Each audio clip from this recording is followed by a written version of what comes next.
du Congo et même à l'extérieur.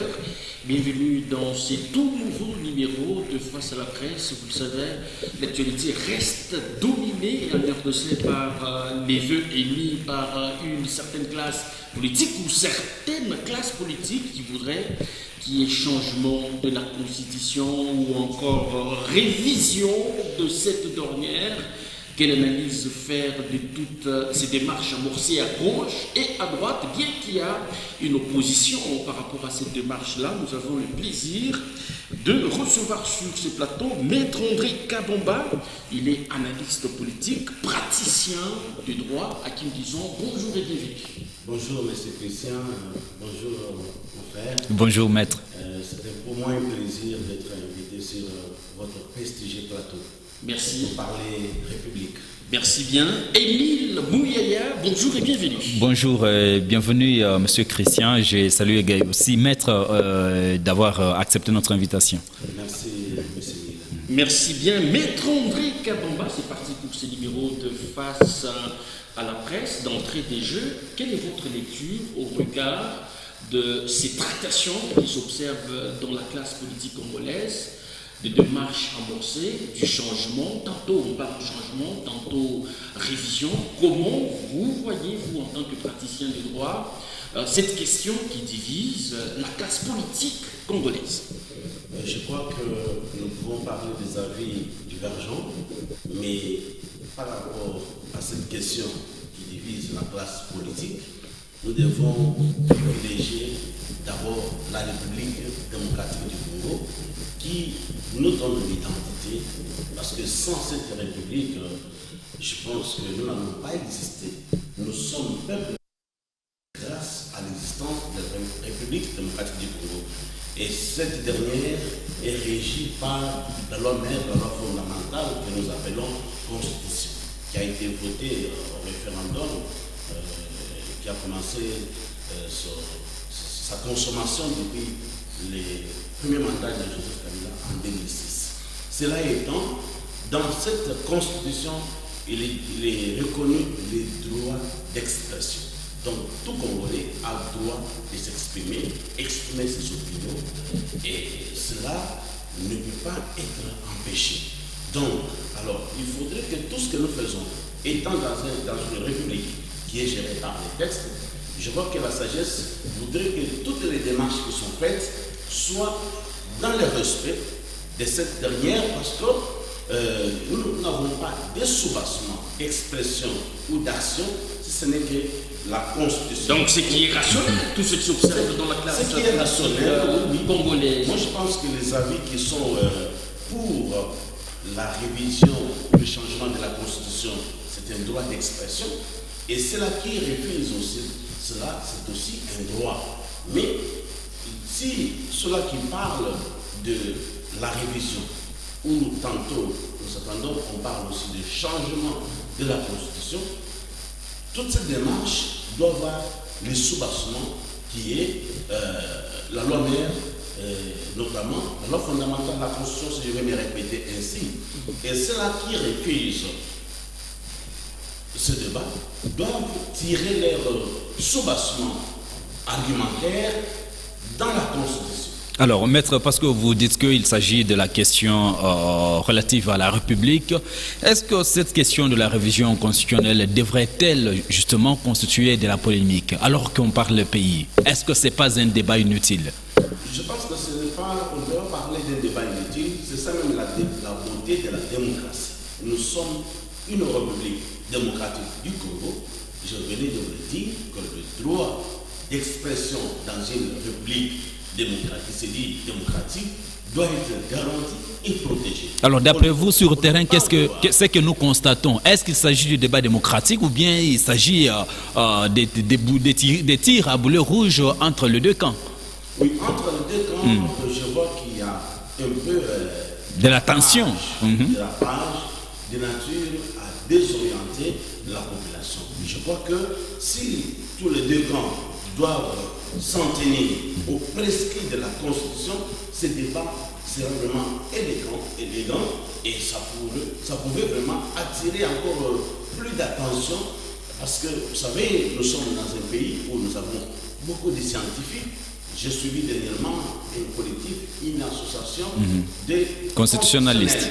Et nous pouvons nous référer à ce crème intellectuel pour nous donner des orientations. D'autre part, il y a la Cour constitutionnelle. Quand nous sommes devant une matière qui est ambiguë, il est du droit de pouvoir saisir la Cour constitutionnelle pour les cas il faut avoir aussi la compétence et pour nous donner l'interprétation. Je me rappelle du temps du sénateur à vie qui est Joseph Kabila. Il y avait l'incompréhension sur l'interprétation de l'article 70. L'interprétation de l'article 70 qui parlait de la fin de qu'est-ce qui va se passer à la fin du mandat de Joseph Kabila. Il a eu à saisir la Cour constitutionnelle pour l'interprétation. L'interprétation. Je crois que ce débat ne peut pas diviser les Congolais parce qu'aujourd'hui nous sommes devant une agression barbare qui est perpétrée par le Rwanda avec la complicité de puissances internationales. Notre pays est fragile. Nous avons besoin plus de la cohésion, de l'unité et pour nous développer que de pouvoir encore ouvrir une brèche qui va davantage fragiliser cette cohésion qui est en train d'être construite. Alors, vous veniez de le dire, le plus important, c'est que le débat puisse avoir sous-bassement la constitution de la République démocratique du Congo. Aujourd'hui, nous sommes face à deux concepts, c'est-à-dire révision et changement de la constitution. Nous allons d'abord commencer par la révision qui est prévue par cette même constitution. Pensez-vous que c'est opportun aujourd'hui d'entamer ces processus? Parler d'opportun, inopportun, je pense que la constitution a tout défini. On peut parler de la révision constitutionnelle. Et à l'article 218, si je ne m'abuse pas, l'article 218, 219, il est dit, le 218, on parle des modalités de révision de la Constitution. Révision. Voilà, les modalités de la révision de la Constitution. Et on définit aussi les acteurs qui peuvent enclencher cette démarche. Pour pouvoir revisiter la Constitution, il y a 4 acteurs qui sont reconnus par la Constitution. Premièrement, le président de la République peut initier la révision constitutionnelle. Il y a le gouvernement, au Conseil des ministres, peut aussi proposer la révision constitutionnelle. Il y a le Parlement, des chambres, soit 50 sénateurs, 50 députés, peuvent initier la révision constitutionnelle. Il y a quatrième composante qui est la population, par une pétition de 100 signatures, peuvent... 100 000 signatures. 100 000 signatures, merci beaucoup pour la précision. 100 000 signatures peuvent initier la révision constitutionnelle. Il y a 4 acteurs. Il y a le président de la République, il y a le gouvernement, il y a le Parlement, il y a la population. Donc, sur ce plan-là, on ne parle pas de l'opportunité. Mais quand vous descendez un peu plus bas dans cet article 218, on vous démontre que cette révision ne peut pas être possible pendant l'état de siège, pendant l'état d'urgence, pendant l'état de guerre. Or, nous sommes maintenant donc, sous état de siège. Voilà, donc c'est comme ça que quand le débat doit se faire, doit être conforme. Par rapport aux éléments qui peuvent constituer un blocage dans la démarche visant à revisiter la Constitution, vous avez parlé de l'état de siège. Oui. Or, la RDC est sous état de siège. Peut-on conclure que cette démarche n'a pas de chance d'aboutir au regard de la contrainte constitutionnelle? Non, vous savez que la démarche a la chance d'aboutir parce que les politiques ayant une vision, et les politiques c'est comme, je dirais, un train qui est en train de passer, tout ce qui va se trouver sur les rails, il écrase.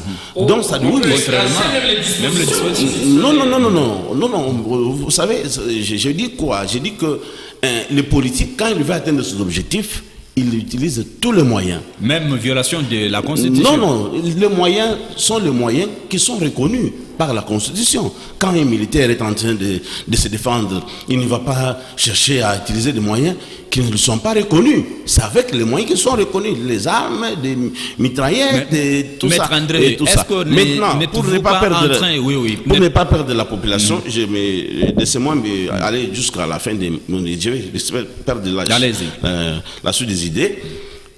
Lorsque nous sommes dans un état de siège, mais vous voyez déjà la démarche. Nous avons suivi, la première ministre a été à Goma et est en train de consulter les forces vives pour donner leur avis. Et je crois que l'état de siège a été mis en place par la volonté politique sous le leadership chef de l'État, Félix Antoine Tshisekedi Tshilombo. Dès lors qu'il veut, entre guillemets, il veut la révision constitutionnelle. Il va faire sauter le verrou. Voilà, on peut élever l'état de siège. Donc, c'est ça que j'ai dit que les politiques.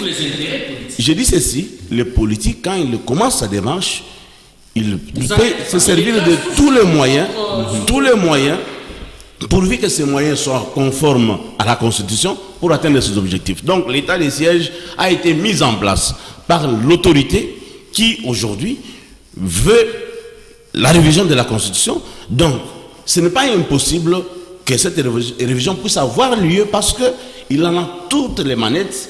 Dès lors que la population elle-même, depuis 2 ans, 3 ans, vous avez suivi les débats controversés au niveau de l'Assemblée nationale, où il y a certains députés qui étaient contre la prolongation de l'état de siège.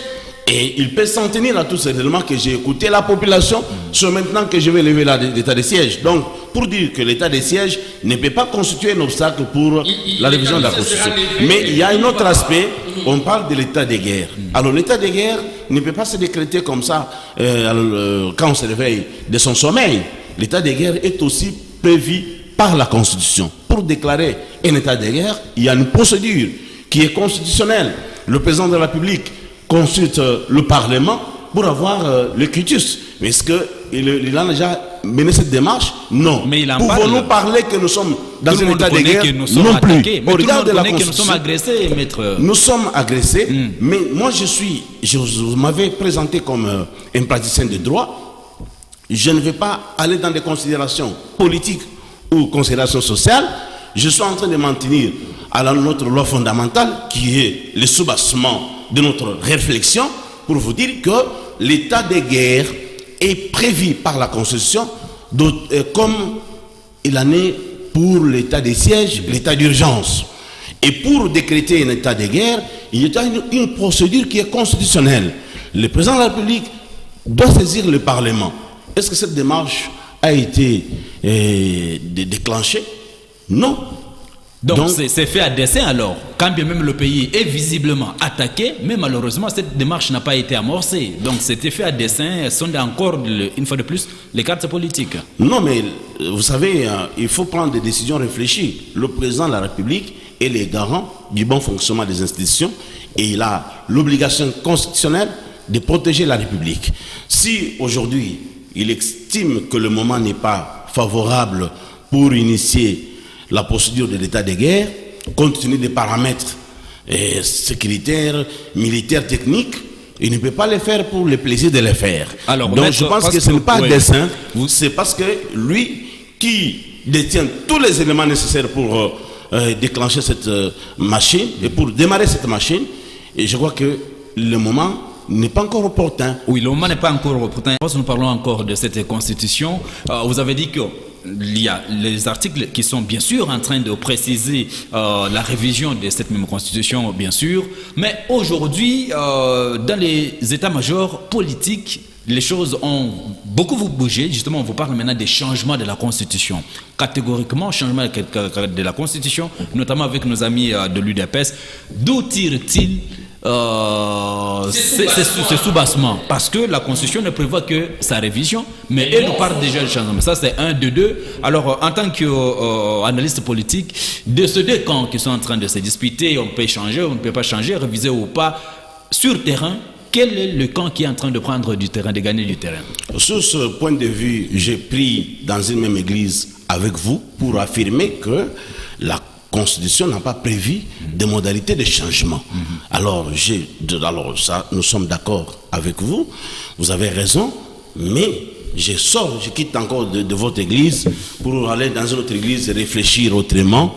Ça, j'en rentre encore dans la Constitution pour vous dire, au regard des droits d'expression, il n'est pas interdit aux Congolais de réfléchir comme ils veulent, surtout qu'ils peuvent voir des raisons. Vous n'avez Mais pas cette emprunté le mot du chef de l'État? Cette réflexion doit avoir un soubassement, la Constitution.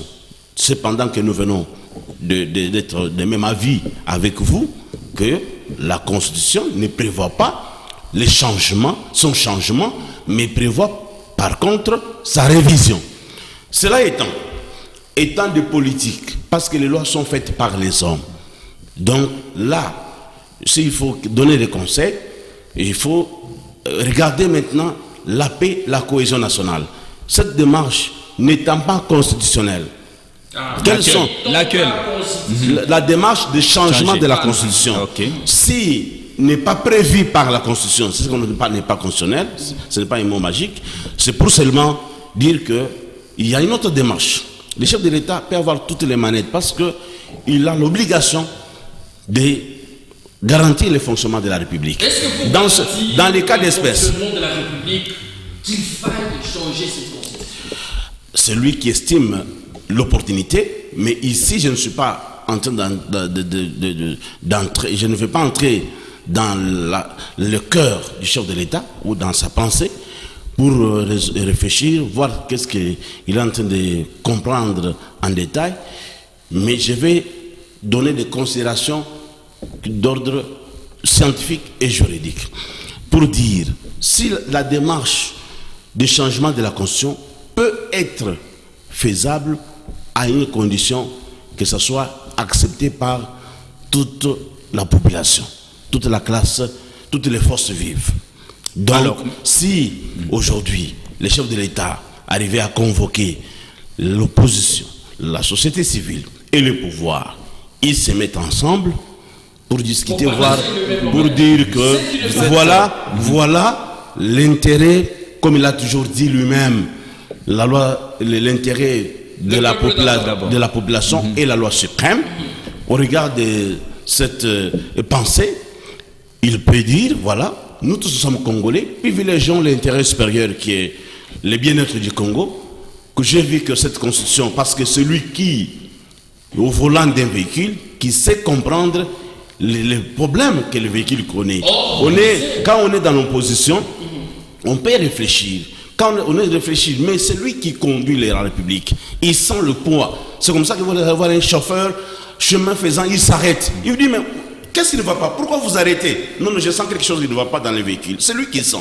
Et comme étant les garants, reconnus par la Constitution, par la 69, il peut inviter toutes les classes politiques et pour pouvoir, pour chercher à ce que la cohésion, l'adhésion à cette vision, et si toutes les forces vives, l'opposition, la majorité, la société civile se mettent d'accord, ils peuvent se dire oui, nous allons accepter maintenant, cherchons la formule pour quitter de cette constitution et initier une autre. Là, n'êtes-vous pas en train de prêcher ce grand dialogue cherché par à ce moment-là, je pense que il n'y aura pas de soulèvement, il n'y aura pas de contestation, et ça peut passer par les faits, la voie des faits. Mais ce n'est pas constitutionnel. Nous devons évoluer. N'avez-vous pas l'impression que les conseils que vous donnez n'est pas du tout opportun, parce qu'il n'y a pas longtemps, nous avons vu les diverses composantes de l'opposition faire une déclaration commune contre la révision ou le changement de la Constitution, mais sur ces plateaux, vous estimez que le président de la République peut faire appel aux uns et aux autres. Ne voyez-vous pas que ce n'est plus faisable au regard de déclarations qui fusent de partout? Mais j'ai suivi un acteur politique qui a dit, on ne dit jamais en politique, et l'impossible, qui pouvait croire qu'aujourd'hui, nous puissions voir, il y a l'ensemble, et PPRD, FCC, et Martin Fayulu se sont retrouvés ensemble. Et Matata Mpogno. Donc c'est pour dire que rien n'est impossible. C'est-à-dire, jusque-là, ce n'est pas encore tard. Ils se sont exprimés. Je respecte leur liberté. Mais en tant que garant de la nation, parce que quand ils parlent, vous suivez dans leur speech, ils s'adressent aux garants de la nation.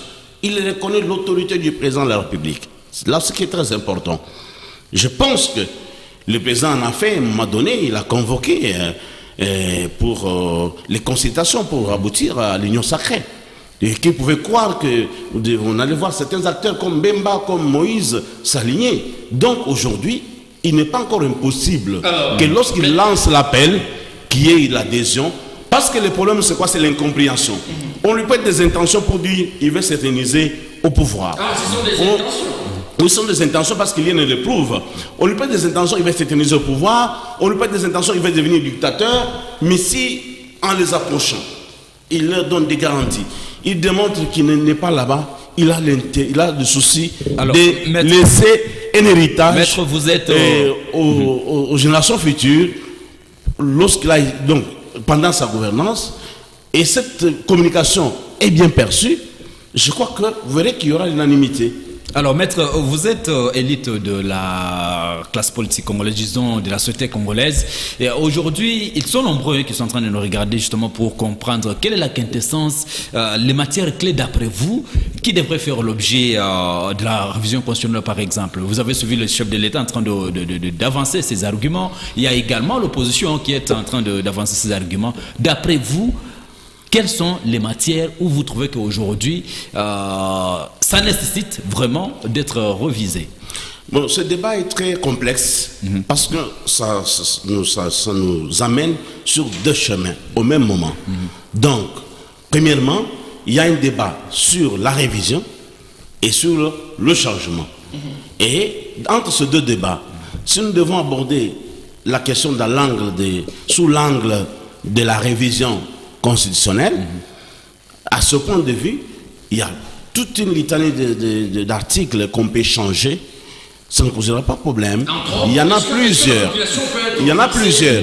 Mais, oui, je voudrais d'abord éclairer l'opinion. Il y en a plusieurs. Mais lorsqu'on prend l'option des changements de la Constitution, là, cette question n'a pas de raison d'être. Parce que quand on parle des changements de la Constitution, on fait table rase à ce qui existe. Donc là, la question que vous me posez de pouvoir déterminer les articles qui sont révisables ou qu'on peut changer, je ne saurais pas répondre si on est dans l'option de changement. Donc, pour bien me poser cette question, il fallait qu'on se situe. Cette question entre dans les contextes où nous sommes dans la révision, où nous sommes dans les changements.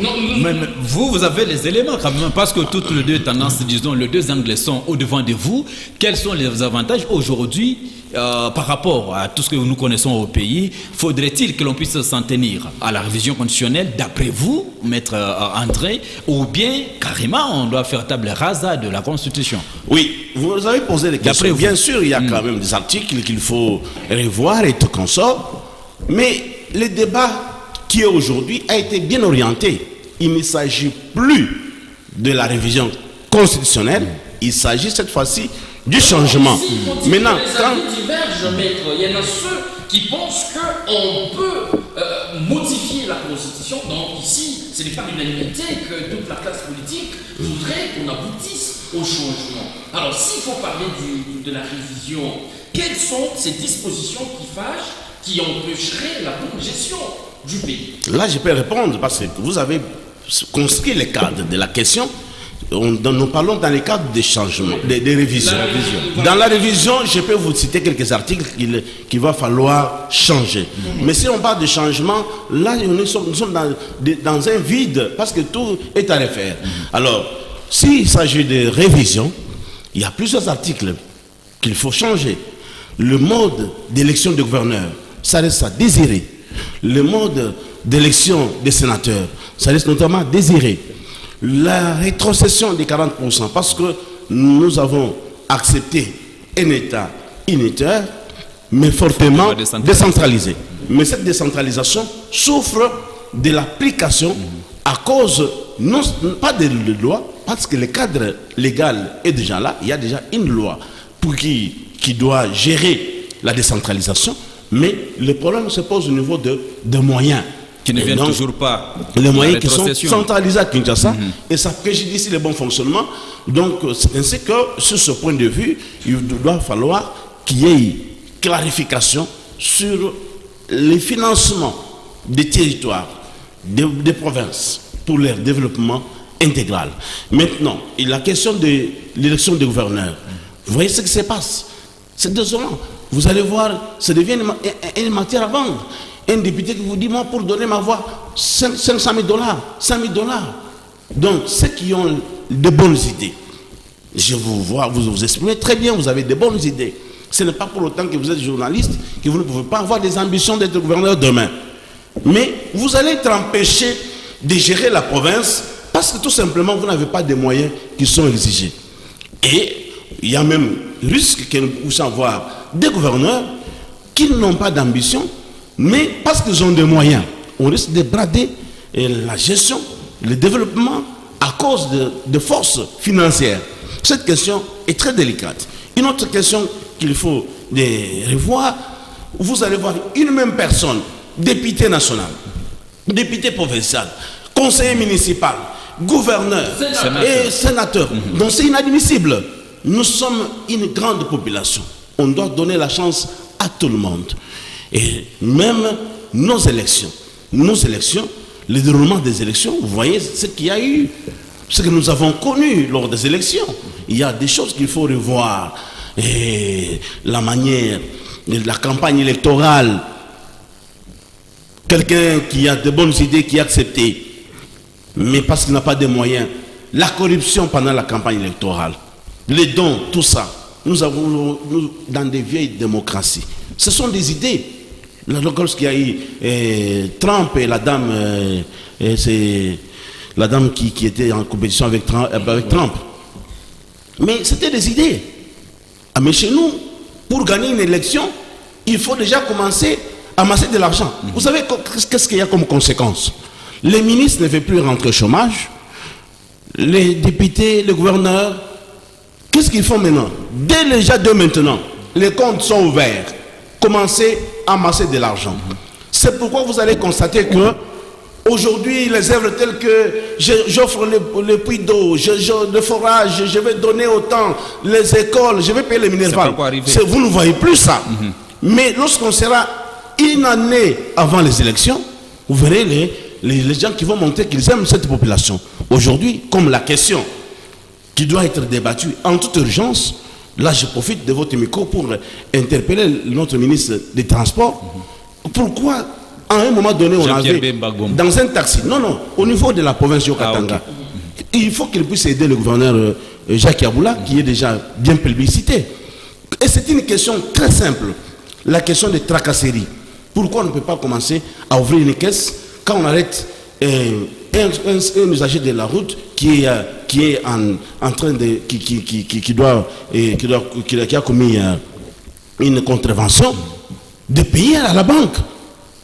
Aujourd'hui même, c'est de croire certaines personnes, vous pouvez avoir tous les documents possibles, mais on vous arrête. Aujourd'hui, vous voyez 4 personnes se mettre derrière. Ça demande de quoi pour seulement changer? Parce que dans cette même province, nous avons connu le pont où il y avait 3 personnes derrière, une personne devant. Ça, c'est le peuple d'abord. Maître André Kabamba, est-ce que vous estimez que la Constitution serait à la base de quelques irrégularités observées dans les secteurs des transports en commun ici en province? Est-ce que vous estimez que le ministre doit devoir aider les gouverneurs? C'est toujours la Constitution à la base. Ben, là, cette question, je crois qu'elle n'a rien à faire avec la Constitution. C'est juste la volonté politique. Parce que vous savez, le gouverneur, lorsque la Constitution lui reconnaît 10 ministres au maximum, c'est parce qu'il doit avoir des gens qui peuvent l'aider. Donc aujourd'hui, chaque ministre autour du gouverneur, pour le cas du Haut-Katanga, doit comprendre qu'il a une grande responsabilité. Et parfois, selon les communs des mortels, lorsque les choses ne marchent pas, on voit seulement l'honorable Jacques Yaboula. Il y a l'insécurité, il y a ceci, cela.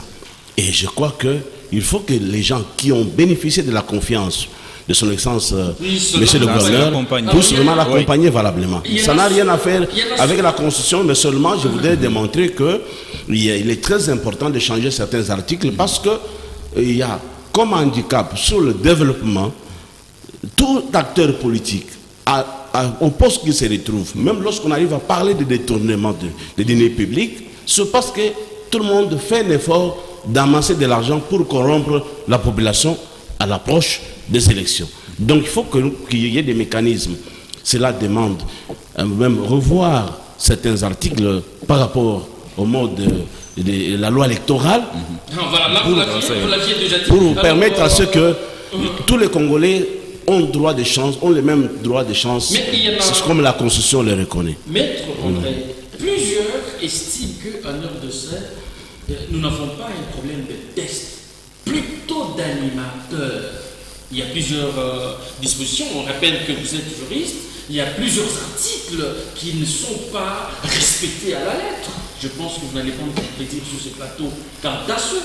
Est-ce que vous ne pensez pas que le grand problème, c'est les animateurs et non les tests légaux qui régissent la nation?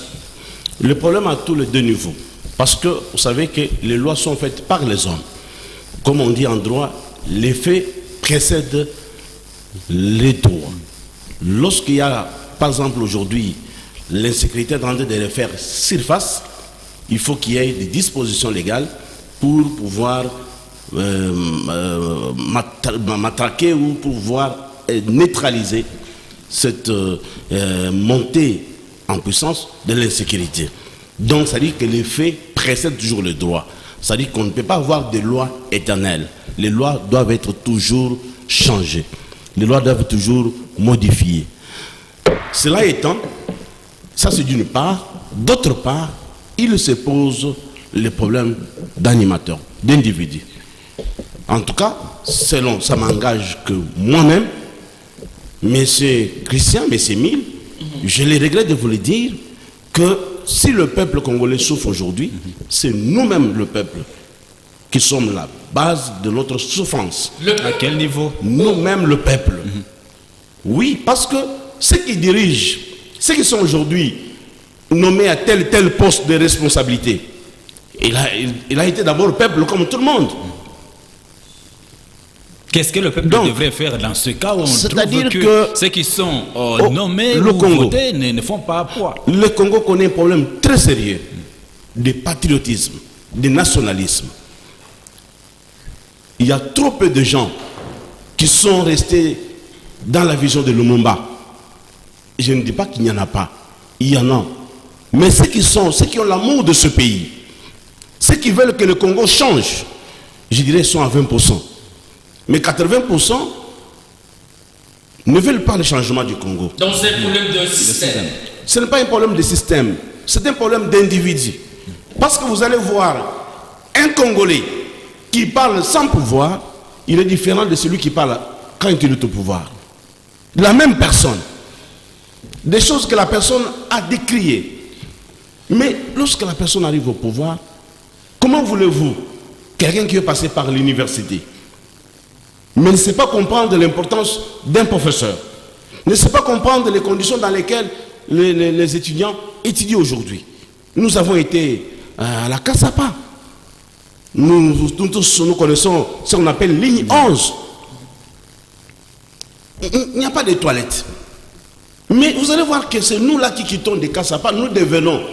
Vous avez déjà suivi un compatriote qui va faire même un don de construction des toilettes publiques. Donc c'est un problème d'homme. Donc ça dit que le Congo, s'il n'avance pas, comment se fait-il que nous sommes au Congo, mais nous traversons seulement quelque part, nous entrons en Zambie, c'est une autre vie.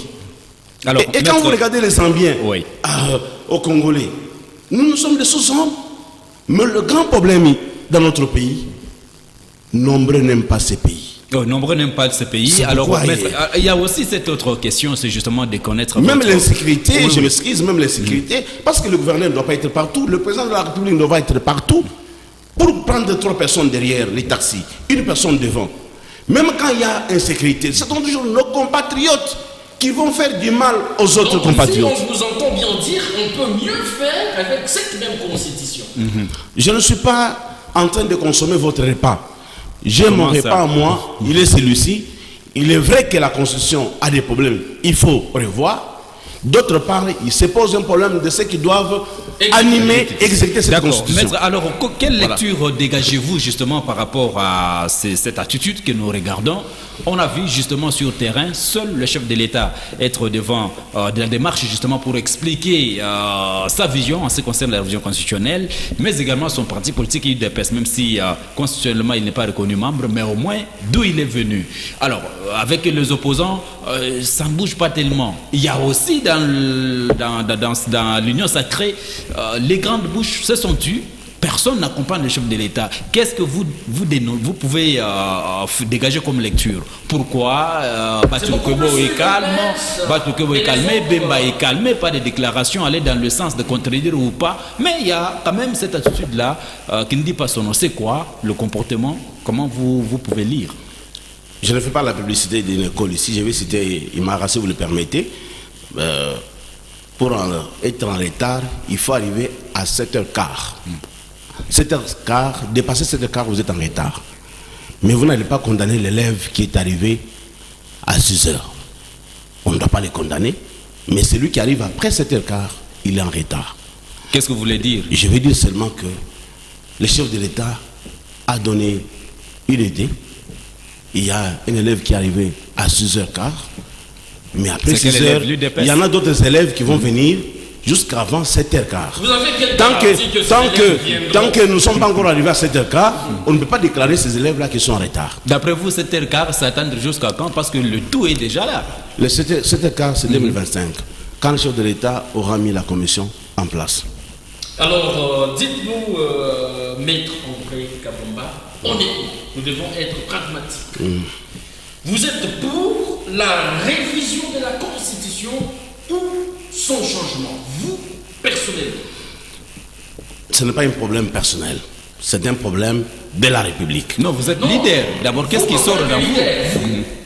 Individuellement, En tant que pour leader, le changement ou pour la révision? en tant que leader respectueux de notre loi fondamentale, la Constitution, cette même Constitution, si je vais me répéter ainsi, prévoit sa révision. Et qui suis-je pour m'opposer à la Constitution? Vous reproduisez la même phrase du président de la République. Et des Kabouya également, c'est le secrétaire Qui général. est-il pour m'empêcher de réfléchir sur la Constitution? Ça, c'est un raccordement frauduleux de votre part. Moi, je parle ici de ma position. Ma position doit avoir un soubassement.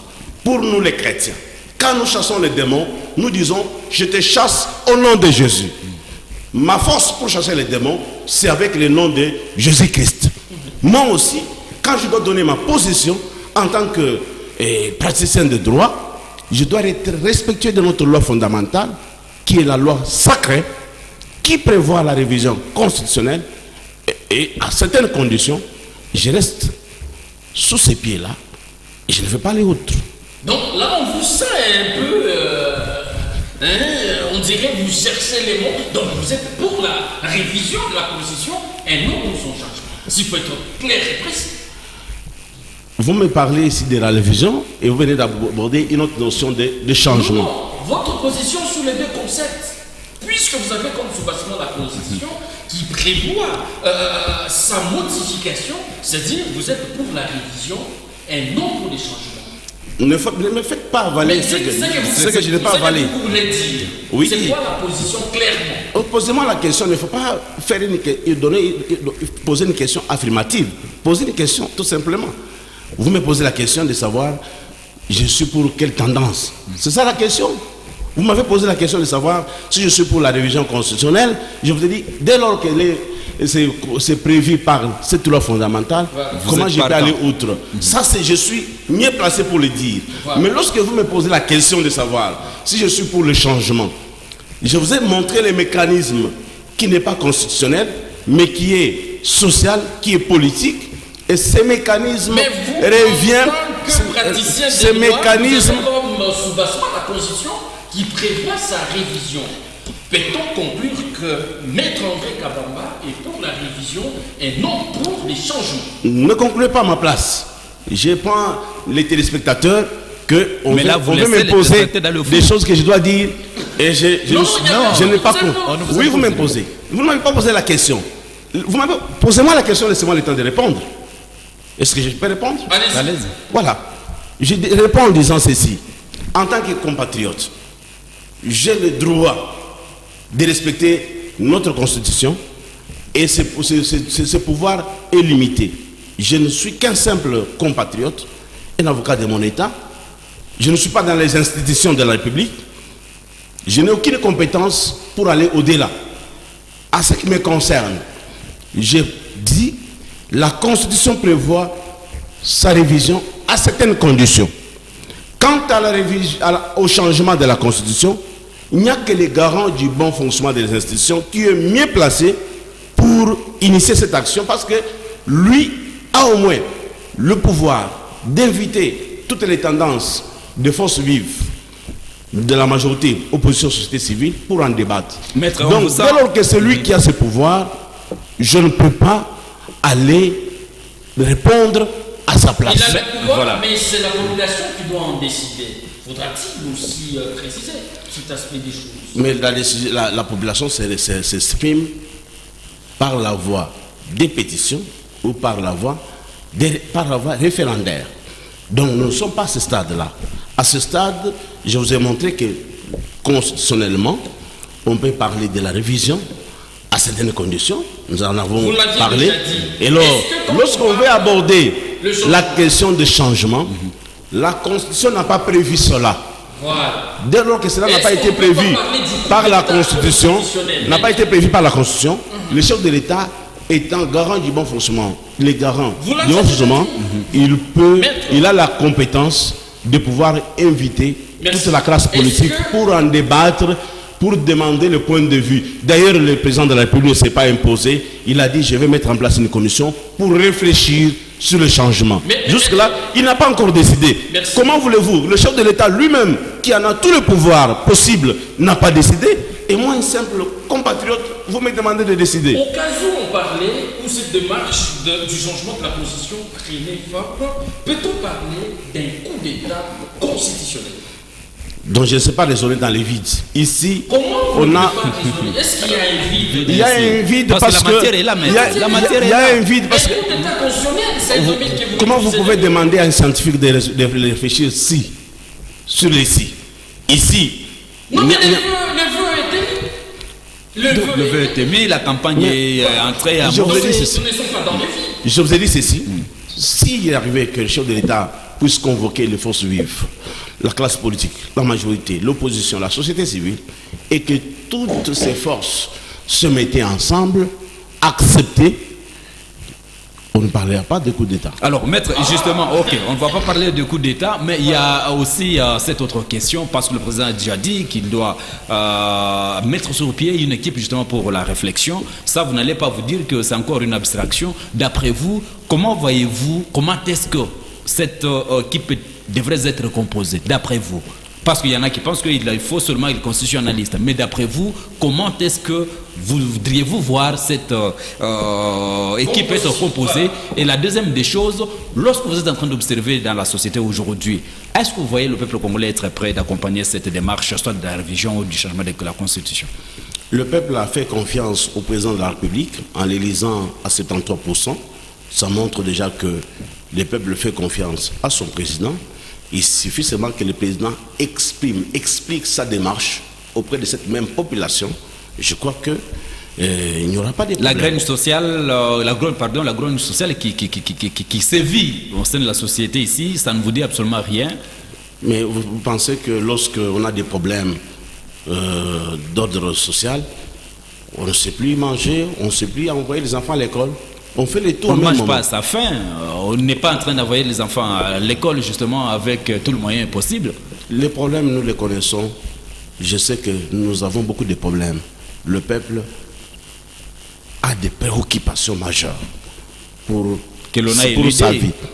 On a détourné l'attention du peuple. Cela n'empêche pas à la République de réfléchir, de fonctionner. Est-ce que, maître, vous pensez que la population attend les gestionnaires, nous allons souvent chuter par là, attend des gestionnaires la révision ou la modification de la Constitution alors que les conditions de vie demeurent précaires?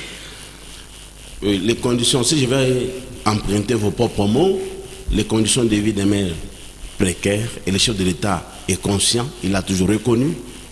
On vous a dit que l'État s'est arrêté. Mais ça, c'est un discours politique maître que vous développez. Ici, dans le Haut-Katanga, le gouverneur continue à travailler pour le bien-être de la population. Donc, les efforts sont en train d'être fournis pour le bien-être de la population. Et dans l'entretemps, on peut réfléchir. Mais on connaît que le peuple a beaucoup de problèmes. Alors, peut-être la dernière question. Quel est l'avantage de changer aujourd'hui la Constitution? L'avantage d'aboutir au changement, ce sera quoi un nouvel élan dans la classe politique congolaise? Une matière qui va concerner toute la crème intellectuelle, je ne suis pas mieux placé pour vous donner des conclusions. Je pense que nous allons en tenir aux conclusions de cette commission qui va faire partie, je le crois bien, qui va concerner toutes les couches de la population.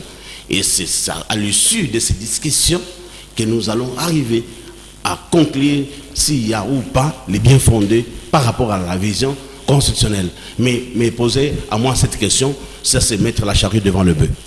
Maître André Kabomba, nous rappelons que vous êtes analyste politique, praticien du droit. Merci d'avoir répondu à notre invitation.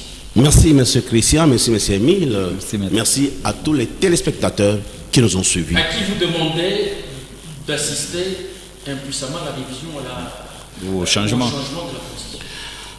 Est-ce que vous demandez au peuple? Je demande au peuple congolais d'être vigilant, de ne pas se laisser entraîner dans une manipulation de nature à pouvoir les mettre dans une situation qui ne pourra pas profiter à ses intérêts. Notamment, il faut s'en méfier des discours politiques. Parce que ceux qui disent aujourd'hui qu'ils sont contre la révision ou les changements, il faut leur poser la question, quelle est la part du peuple? Même ceux qui disent qu'ils sont pour la révision ou bien pour les changements, il faut se poser la question, quel est l'intérêt du peuple? Le peuple doit s'appuyer là où il y a son intérêt. Encore une ambiguïté. Merci quand même d'avoir répondu à notre invitation. Et Yaya, merci. C'était un plaisir, cher confrère. Merci à vous qui nous avez suivis à travers la République démocratique du Congo. Nous vous retrouvons très prochainement avec la même détermination. D'ici là, portez-vous bien. Et à très vite.